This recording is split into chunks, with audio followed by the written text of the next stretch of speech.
FCPA wach mogik kwadhi second predict.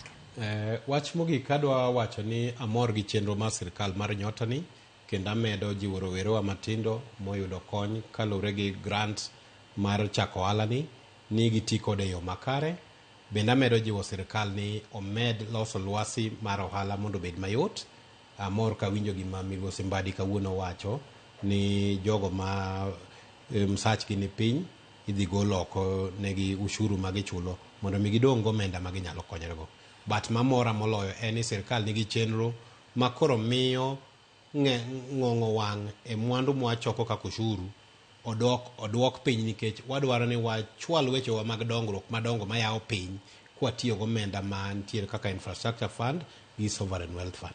Mano bro yawo lwasiwa mar piny ka kendo bro konyowa. To maduong' moloyo en ni sirkal naneno report headline kawuono ni higni 3 mokalo sirkal ne tiyo gi atamalo 47 mar pesa mochoko e chulo usuru msara mar jotich.